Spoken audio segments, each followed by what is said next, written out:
The sirens were quiet for once. Rain combed the streets of Seattle, dragging thin silver lines down the windshield of Unit 14. Inside the bay of Emerald City EMS, the overhead lights hummed softly. A red emergency sign glowed above the garage doors, its reflection broken on the wet concrete. Claire Mercer was alone in the supply room, sleeves rolled to her forearms. The air smelled of alcohol wipes and rubber. Plastic bins lined the walls in straight rows, labels facing the same way. She opened her medic bag on the stainless steel counter. The canvas sagged, stained at the corners. Claire lifted gauze rolls out one by one and set them in a line. Her fingers worked automatically. Pinch, roll, tuck. She did not look down. She did not need to. Her hands knew the motions the way lungs know how to breathe. Every item had a place. Large dressings on the left, small ones on the right. Airway tools in the center zip. Tourniquets coiled tight in the top pocket clips, all facing the same direction. Syringes arranged into narrow row caps, pointed north, labels clear. She paused beside an IV start kit, weighing it by feel, then clicked it back into its slot. Laughter rose from the break room. A mug clanged against metal. Someone cursed at a vending machine. The station sounded awake even if the streets outside had gone still. Claire zipped the bag in a clean line, set it on the shelf, and snapped off the light.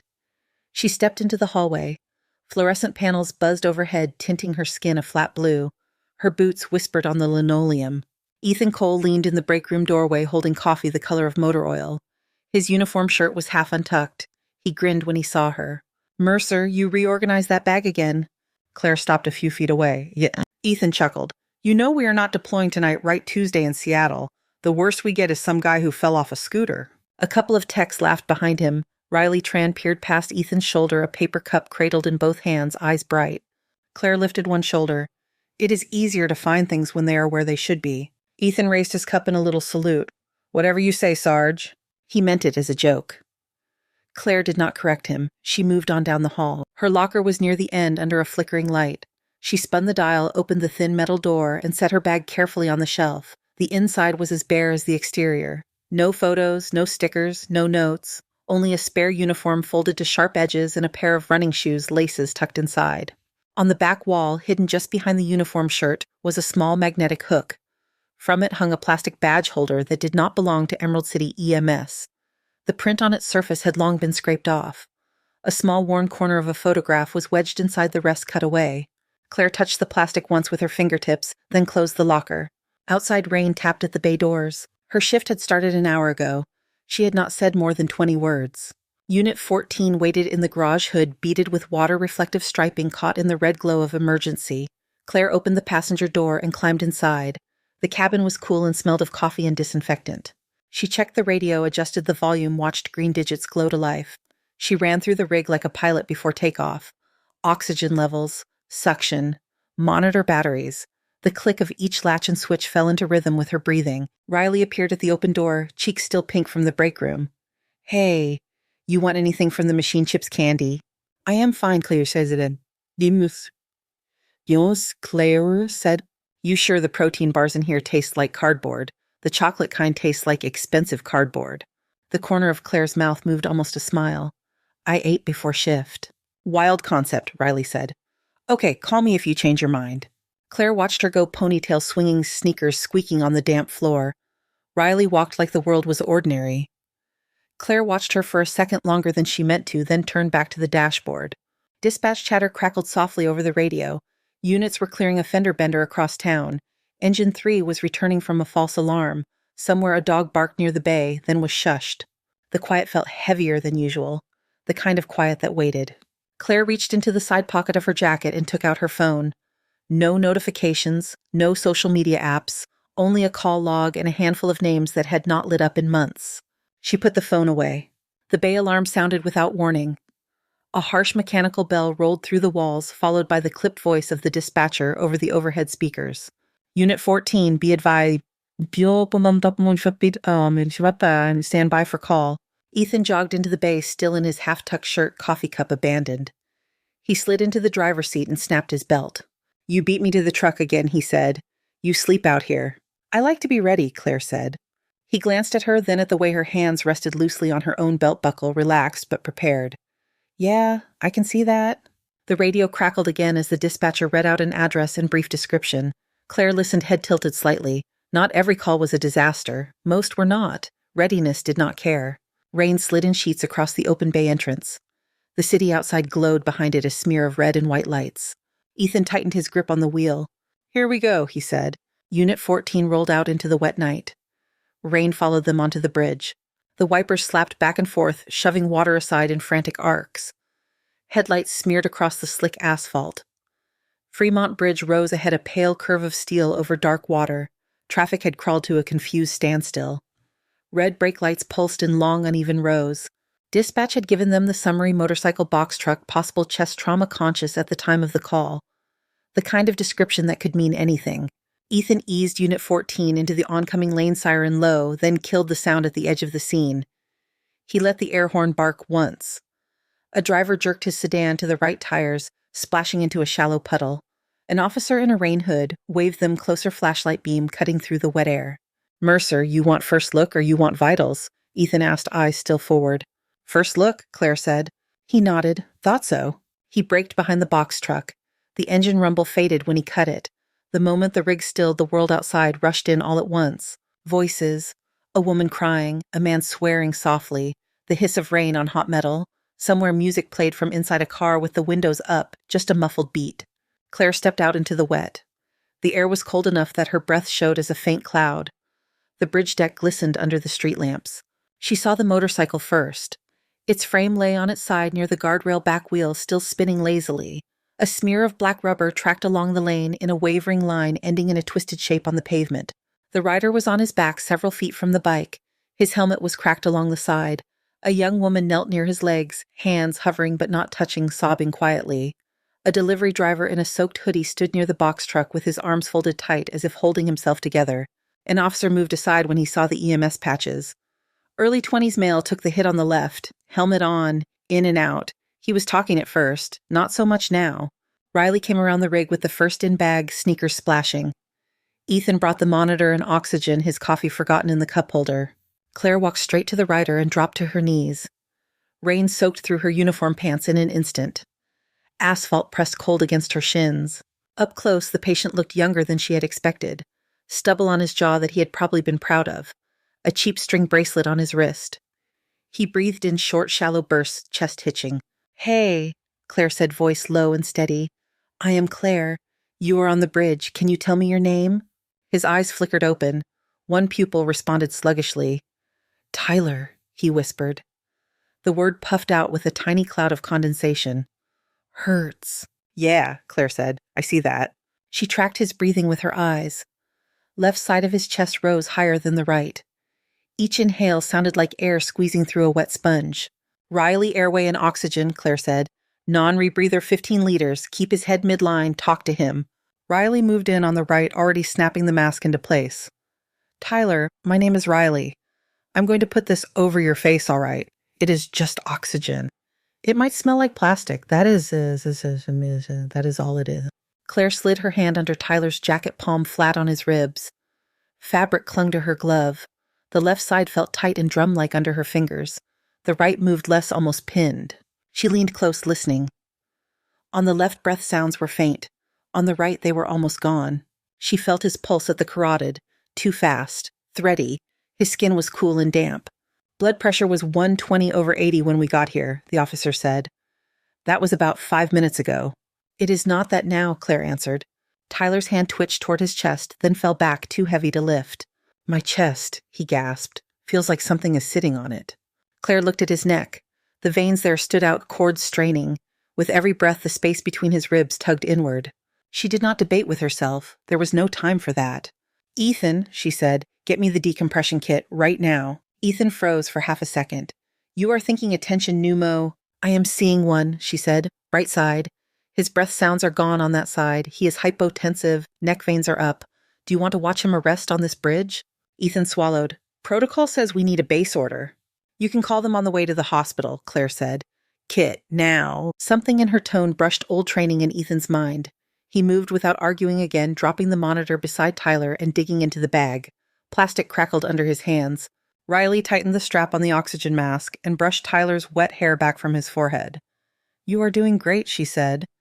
"You look like a guy who skips leg day, but we will forgive you." Tyler's mouth twitched under the clear plastic. Claire ripped open Tyler's jacket along the right side, then cut through his shirt with trauma shears. Rain hit bare skin, pooling briefly before running away in thin streams. A bruise was already blooming along his ribcage, a purple shadow spreading.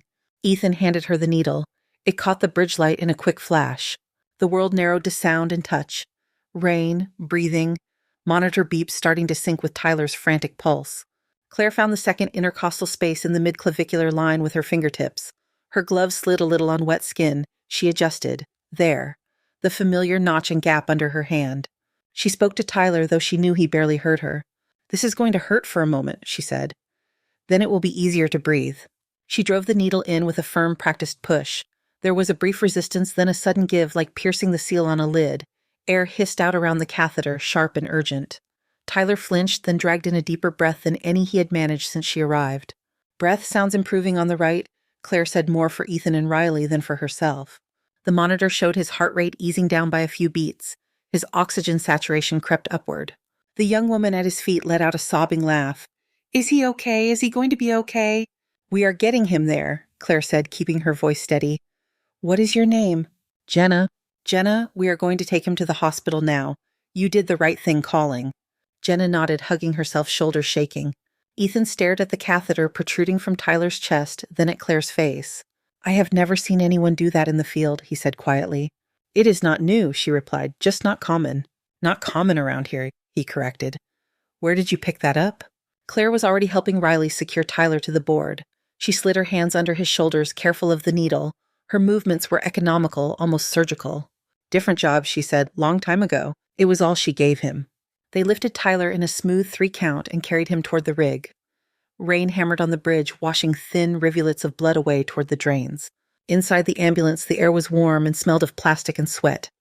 Riley climbed in to manage airway and reassess vitals. Ethan moved to spike a fluid bag. Claire knelt at Tyler's side. Her gloves were streaked with road grime and diluted red.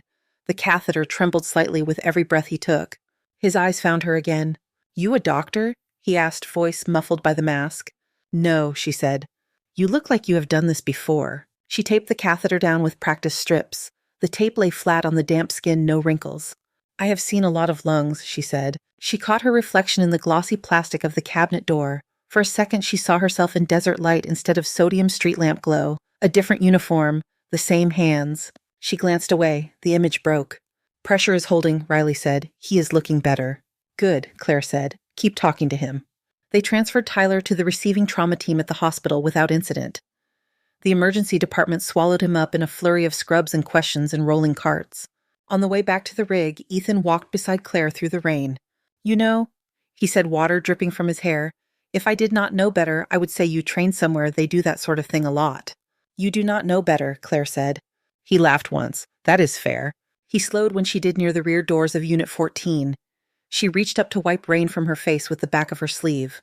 Her cuff rode up a few inches. Ethan saw the scar. It snaked up from her wrist toward her elbow, pale against the rest of her skin. The edges were irregular, like something had clawed at her arm from the inside and lost.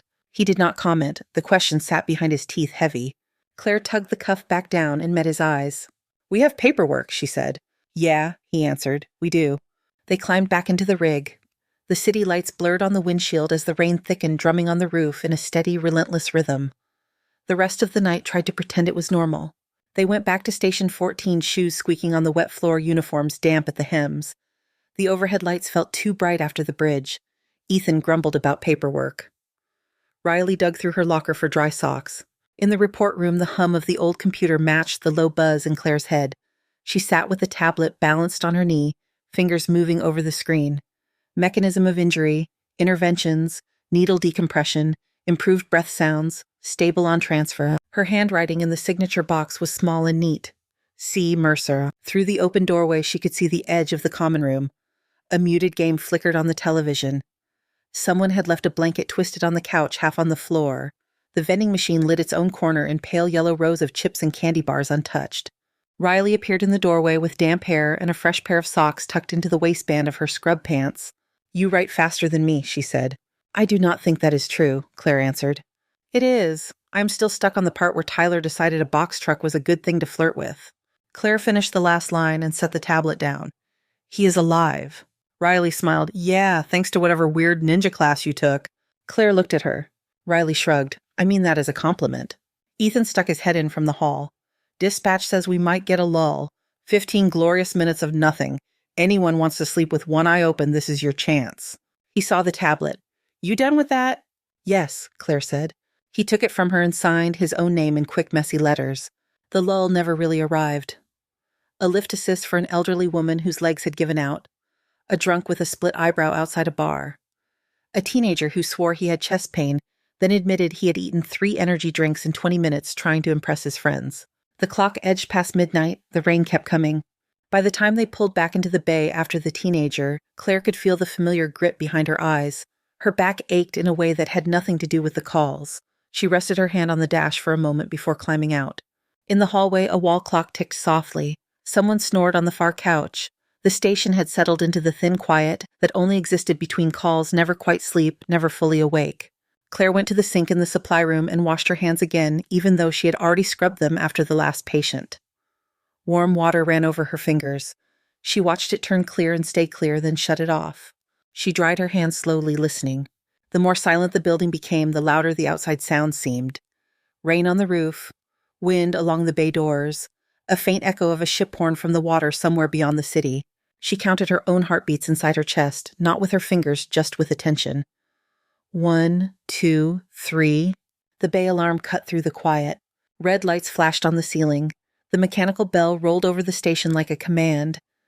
The overhead speaker clicked and the dispatcher's voice filled the air. Unit 14 respond, Pier 27, Port of Seattle, critical trauma. Military convoy involved 1 soldier, unresponsive. The towel in Claire's hands went still. She did not move for the first half second. It was a sliver of time barely there, but inside it, something old and hard shifted. Then she folded the towel, set it down, and walked toward the bay. Ethan was already at the driver's side, rubbing sleep from one eye with the back of his wrist. Military, huh? And he said, climbing in. That is a new flavor. Riley jogged in behind Claire, still pulling on her jacket. Pier 27, that is down by the container yards, right? Yes, Claire said. Her voice sounded normal in her own ears. Her face felt tight. She slid into the passenger seat. Her fingers found the straps of her seatbelt without looking. The click sounded louder than usual. The doors rolled up. Rain blew in colder now, needling through the open bay.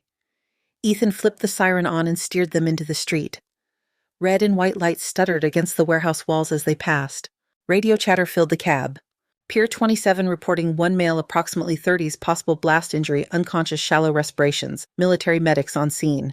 Riley's eyes widened in the rearview mirror. Blast injury here. Could be anything, Ethan said. Some container mishap, fireworks, who knows? Claire said nothing. Her gaze rested on the dark smear of the windshield where the wipers had just cleared the rain. The city slid by outside, but she did not track individual buildings, just vague shapes of light and shadow. The word blast had lodged in her chest. It sat there beside other words that never really left. Sangar, ridge, contact. Her right hand drifted to her left forearm thumb, rubbing unconsciously along the line of the scar under the fabric. When she realized what she was doing, she put her hand back in her lap. They left the downtown grid and dropped toward the industrial waterfront. Streetlights grew farther apart. The air took on a tang of salt and diesel. Cranes loomed in the distance, black shapes against a low ceiling of clouds. Pier 27 came into view like a slice of daytime shoved into the night. Floodlights towered over the asphalt, turning the rain into a bright white curtain. Trucks and military vehicles clustered near the far end, their hazard lights blinking in chaotic patterns. Ethan turned off the siren and rolled to a stop at the perimeter. A port security officer in a neon vest waved them through, shouting something they could not hear through the glass. Claire opened her door before the rig had fully stopped. Cold water splashed her boots. Her breath fogged in front of her. She heard shouting, clipped commands, the clatter of equipment. They rounded the back of a dark green Humvee. The scene unfolded in front of them in pieces. A soldier lay on the wet concrete, his fatigue-soaked camouflage pattern darkened by water and something thicker. A field medic knelt at his head, fingers at his neck, lips pressed together in a line. Another soldier held pressure on a bandaged wound at the abdomen, his jaw tight. The injured man's chest rose unevenly. Every breath seemed to climb a hill. Claire saw the blood first. Not the bright red of fresh arterial spray, but the deep, almost black slickness of a lot lost over not enough time. It had pooled and spread, diluted by rain, then carried away in thin rivers. Thank God, the medic said when he saw them. His face looked barely older than Riley's. He started losing responsiveness. We are having trouble getting a good pulse. What is his name? Claire asked, already moving. Sergeant Logan Reyes. Claire knelt at Logan's side, water soaked through her knee again. His dog tags rested against his throat, metal cold and dull. She went straight for the femoral artery fingers pressing through the wet fabric at his groin. Layers of cloth equipment belt soaked undershirt. Her hand did not search so much as arrive. The pulse under her fingertips was there, but thin like a voice coming through static. Pulse is weak and rapid, she said. What happened? Training exercise, the medic said. Small charges. There was some kind of secondary blast. He got thrown into the side of a truck. We think there might be internal bleeding. Breath sounds were equal, but they have gotten worse. Logan's eyelids fluttered. His lashes were stuck together from the rain. Claire leaned closer. Sergeant Reyes, firefighters, she said. Can you hear me? His lips moved without sound at first. Then he exhaled a broken line of air. Cold. That is because it is raining on you, she said. We are going to fix what we can. Riley, get blankets over him. Ethan, monitor and oxygen. I want a line in his left arm. Her tone picked up a weight it did not have with civilians. Words came out sharper, fewer. Riley moved fast, teeth chattering lightly, hands not shaking. She spread a foil blanket over Logan's legs and another over his chest, careful not to disturb the field dressings. Ethan slid the oxygen mask over his face and taped the tubing. As they worked, Logan's hand lifted. It jerked once, a clumsy movement, then found Claire's wrist. His fingers clamped down around it with surprising strength. His eyes opened wider, pupils dull in the bright artificial light. He looked up at her as if he was waking from a bad dream into one he already knew. For a second, I thought, he rasped through the mask. I thought I was back in Sangar. Claire's spine went rigid. The rain, the lights. The cold concrete under her knees, all of it blurred at the edges.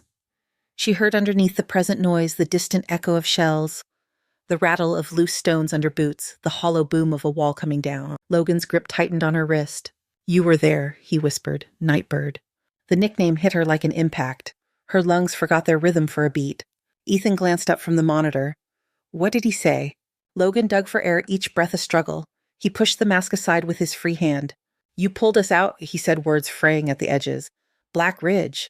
Thought you died in that collapse. They said you did. His fingers crushed the fabric of her sleeve. Rain ran in thin lines off his knuckles. Claire looked down at him. His face was different from the ones she remembered in that place, but the expression was the same. Recognition, relief, guilt, even now. You need to save your strength, she said. You saved ours, he answered, voice faint. Nightbird. The medic stared between them. Riley froze for a heartbeat foil blanket rustling in her hands. Ethan's eyes flicked to Claire's face. There was something like realization there, still forming, not yet given a name. Claire pulled her wrist gently from Logan's grip. We are wasting time, she said. We need him loaded now. They moved with renewed urgency.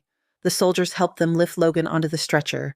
The wheels rattled over the uneven concrete as they pushed him toward the rig.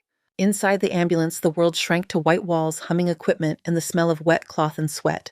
Riley took her place at Logan's head, adjusting the mask back over his face. Ethan hung a fluid bag and spiked it, hands working through muscle memory. Claire cut away more of Logan's shirt. A large bruise spread across his right side, darker at the center. His breathing had grown more labored. Each inhale pulled hard, like the air did not want to go in. She pressed her stethoscope to his chest. Breath sounds had dulled on the right. His trachea felt like it had shifted slightly under her fingers. She listened again, then looked at the monitor. His blood pressure was dropping. Heart rate climbing. She did not hesitate. Tension pneumo-developing, she said. Right side, Riley, keep his airway open. Ethan, get me the decompression kit again. Ethan stared. On a soldier in a moving truck. In a human being, she said, who will die if we do not.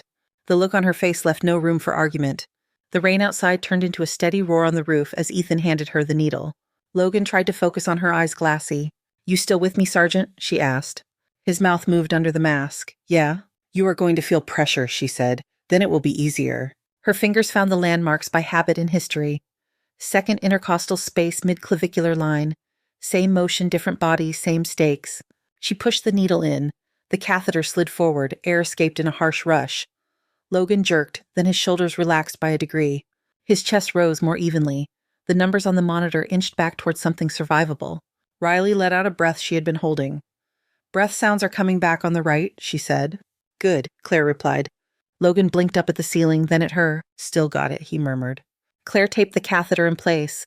Her gloved hands moved smoothly, almost like they were following a script written long ago. Keep breathing, she said. That is your job. He tried to smile behind the plastic. It looked tired and grateful and a little disbelieving. Ethan watched the exchange, watched the way Claire worked, and felt that unnamed idea in his mind grow heavier. The ambulance jolted as they turned into the entrance of Rainier Military Medical Center. Bright white light spilled past the back windows as the bay doors rolled open ahead of them. On my count, we transferred, Claire said. Heads up to the trauma team. Possible internal bleeding, right side decompressed needle in place. The rear doors swung wide. Cold air rushed in, filled with the smell of antiseptic and concrete. Voices rose outside. Soldier coming in blast injury. Watch the line, watch the line. As they rolled Logan out into the harsh overhead glow, his hand lifted one more time, reaching for her. Do not let her disappear, he said, voice hoarse but clear enough for the closest staff to hear. You hear me? That is Nightbird. Claire caught his hand just long enough to place it back on the stretcher rail. Eyes on me, she told him. We are not done yet. They pushed forward into the light.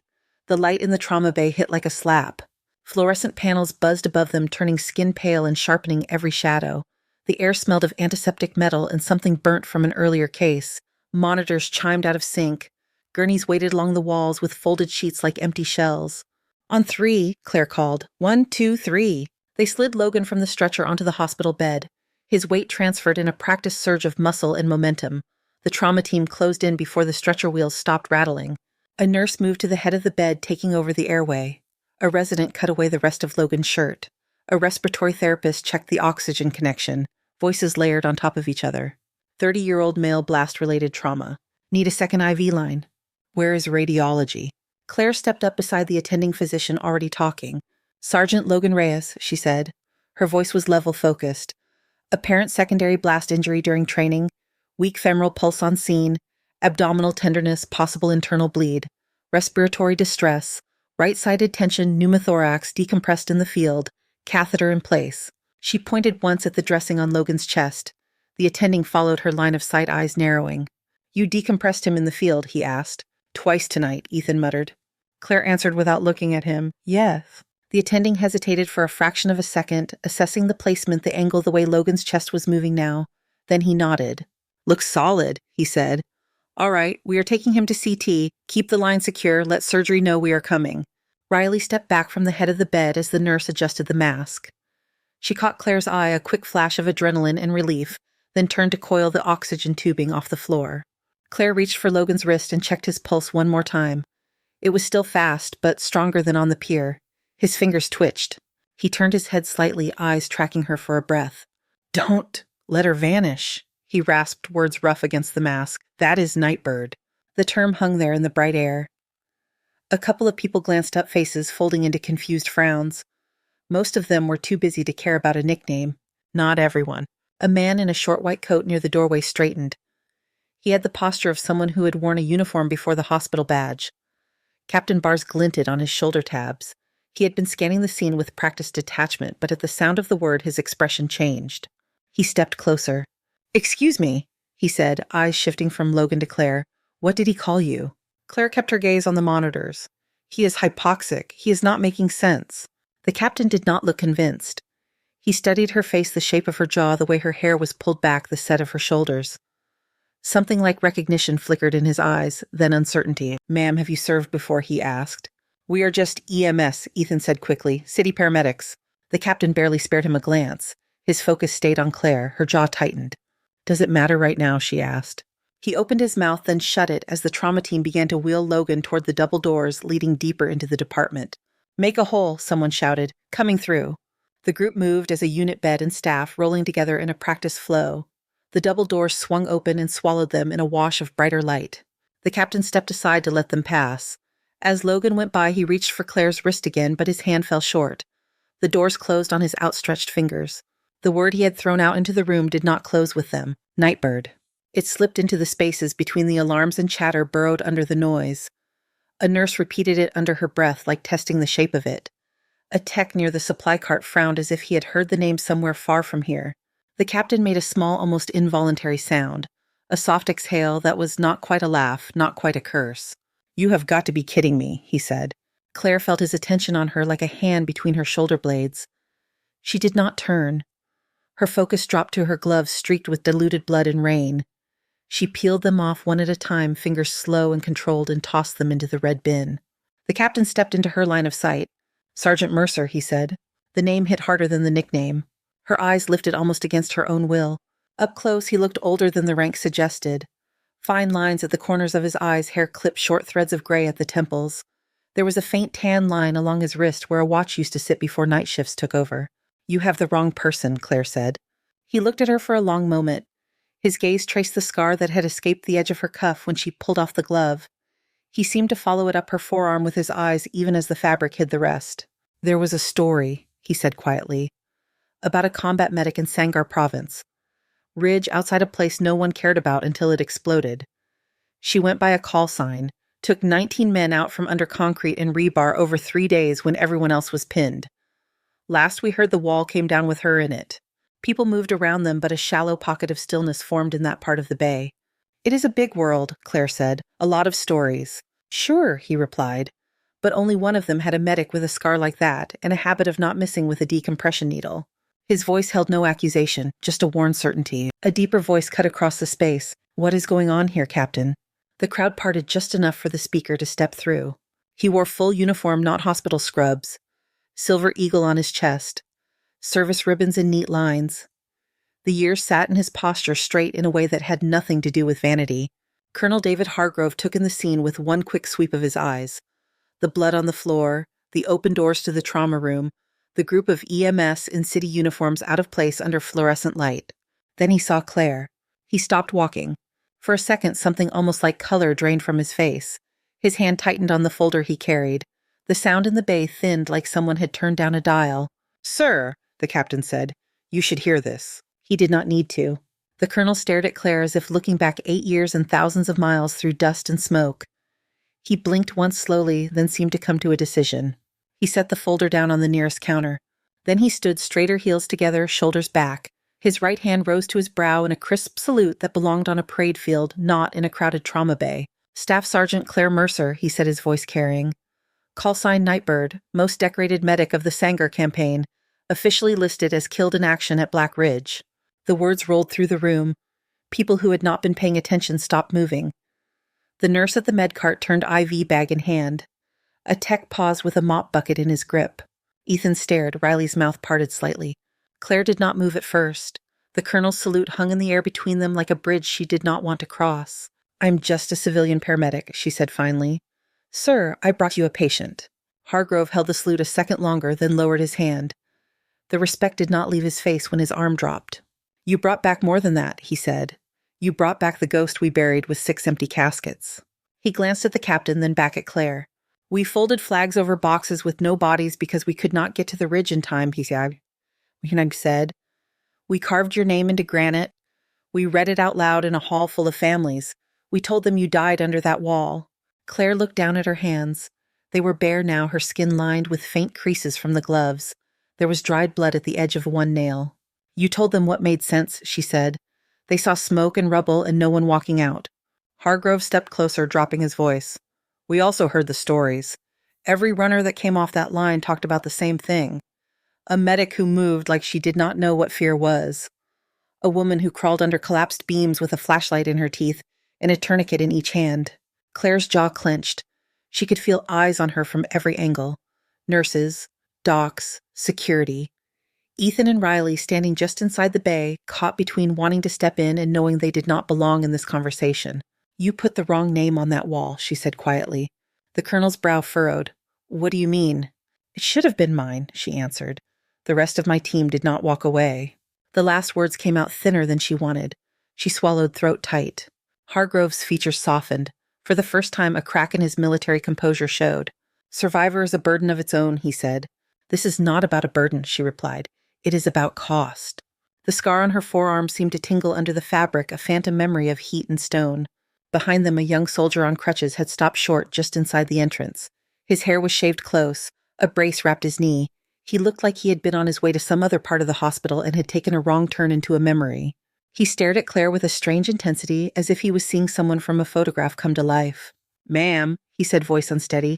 Hargrove turned. Claire did not. The soldier moved closer, one crutch squeaking faintly on the polished floor. Is that really Nightbird?" he asked. He asked. Claire lifted her head. Their eyes met. "I was in Echo Company," he said, words spilling faster. "You patched my leg behind a burned-out truck while we were taking mortar fire. You tied a tourniquet with one hand because the other was bandaging somebody else.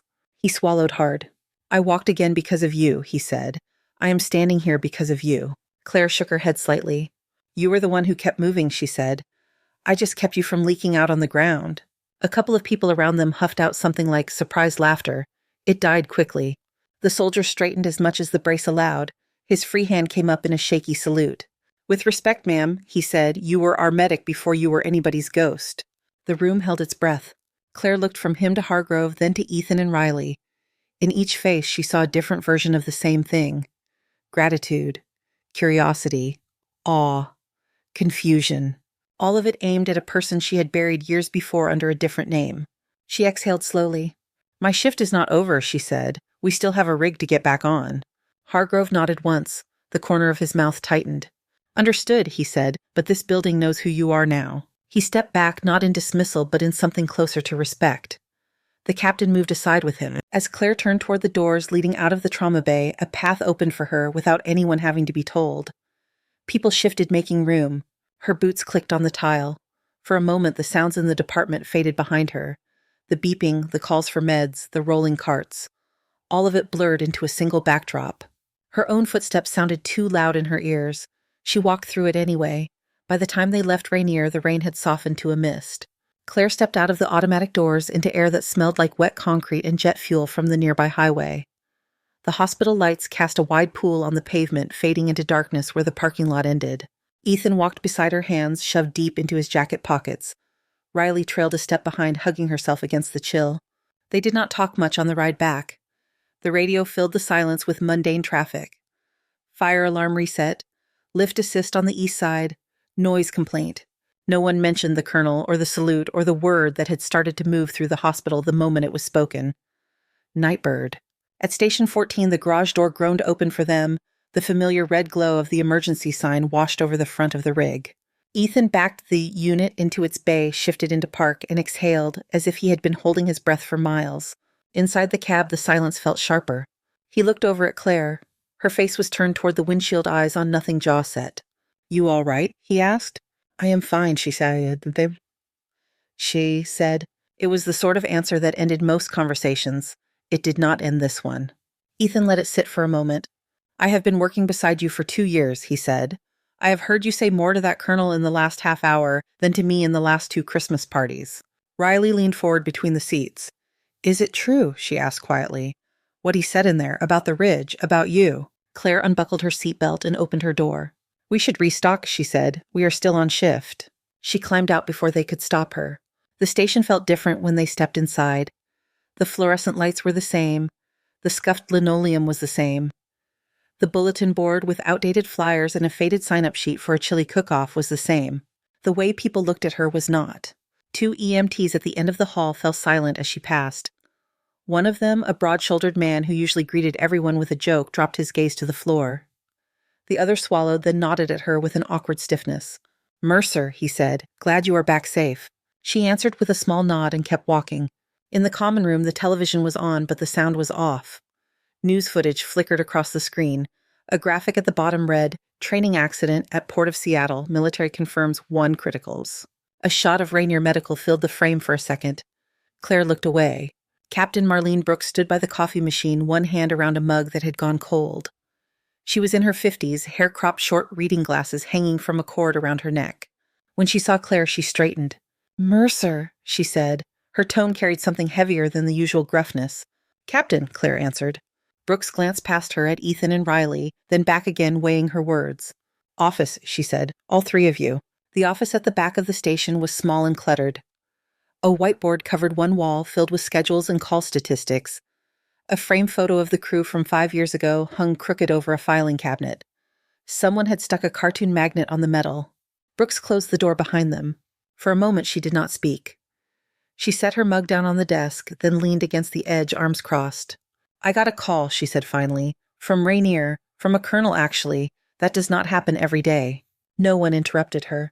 They wanted to tell me something about one of my paramedics, she went on. That she's apparently not just some quiet girl who does not like birthday parties. Riley shifted her weight. Ethan stared at a spot on the wall just above Brooks's shoulder. Brooks looked at Claire directly. I have been doing this a long time, she said. I have seen people brag about 3 calls and a fender bender like they stormed a beach. And then apparently I have had someone working night shifts in my house who has done actual war capital W and never said a word. Claire held her gaze. It was not relevant to the job description, she said. Brooks let out a breath that was not quite a laugh. Relevant or not, she said, I owe you something. She pushed away from the desk and stood in front of Claire close enough that the lines at the corners of her eyes were clear. I misread you, she said. I thought your quiet meant you were timid. I thought the way you kept to yourself meant you could not handle the heavy stuff.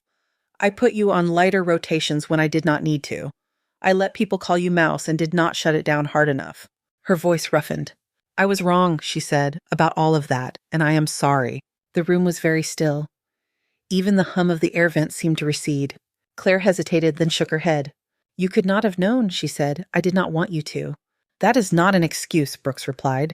It is my job to know who I have on my trucks. Not every detail, but enough not to underestimate them because they are not loud. Ethan's ears burned. He remembered every time he had called Claire rookie in the first months, even when he knew she was not. Every joke that had landed a little too hard. None of them seemed particularly funny now. Riley spoke up, her voice small. We did not mean to, she said. I know you did not, Claire said. It is all right. Brooks shook her head. It is not about whether you meant it, she said. It is about doing better now that we know better. She let the words hang for a second, then reached behind her and picked something up from the desk.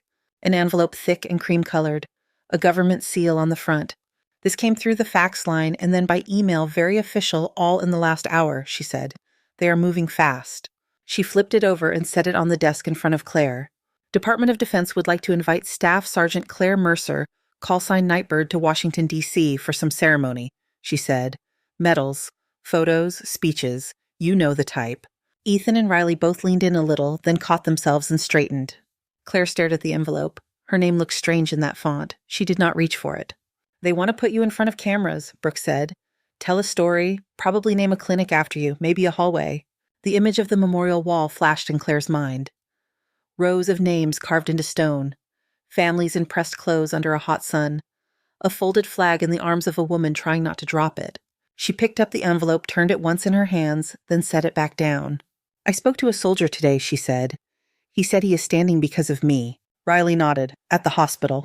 At the Ridge, Claire said. I patched his leg behind a truck. I barely remember his face. He remembers everything. Brooks watched her carefully. They will want those stories, she said. On stage in print. You do not have to decide right this second, but they are going to keep asking. Claire pressed her thumb against the edge of the envelope. The paper was thick and smooth. When I was there, she said slowly, I did not think about stories. I thought about bleeding and breathing and how many people I could drag out before the next shell hit. She lifted her gaze to Brooks. I am still thinking about bleeding and breathing, she said. It is just different streets now. Brooks's mouth twitched in something like a sad smile. So that is a no, she said. That is a no, Claire confirmed. You can send it for me if you like. Thank them. Tell them I already have a job. Brooks nodded once. I can do that. She picked up the envelope and set it aside. We are keeping you on trucks, she added, assuming you still want to be here. Claire did not have to think about that part. I do, she said. Ethan shifted his weight. If you want a different partner, he began. After all my hilarious comments about your organizing, I would not blame you. Claire looked at him. There was a hint of something softer in her eyes. I know who you are on the calls, she said. That is what matters. He nodded, throat a little tight. Riley cleared her throat. I'm going to stop calling you weird when you do the tourniquet thing with one hand, she said. Just so you know, you never called me weird, Claire said. I thought it really loud, Riley admitted. Brooks let out a breath that loosened the air in the room. All right, she said. We have hours left on the shift. People are still going to call 911, and William, that has not changed. She pushed herself away from the desk. The station knows who you are now, she added, eyes on Claire. We will treat you the way we should have from the start, as one of ours, fully. Claire gave a small nod. It was not quite acceptance and not quite refusal. It was something like agreement. They filed out of the office. The hum of the station returned. Phones ringing, chairs scraping. Someone cursing softly at a vending machine that had eaten their dollar again. Later that day, when the sun finally managed to push a pale strip of light under the clouds, Claire made time to go back to Rainier. She went alone. Logan was in a recovery room. Monitors, quiet lights dimmer than in the bay. He lay propped up, bandages wrapped around his midsection, a blanket pulled to his waist. The bruises across his chest were darker, now color settling in. He noticed her in the doorway before she spoke. "Ma'am," he said. His voice was rough but stronger than before. "I was starting to think I imagined you." Claire stepped inside. The door closed softly behind her. "You did not," she said. "How are you feeling?" "Like I lost a fight with a truck," he said. "Heard you put a hole in my chest, again." "You were not breathing well," she replied. He grinned, then winced. "Worth it."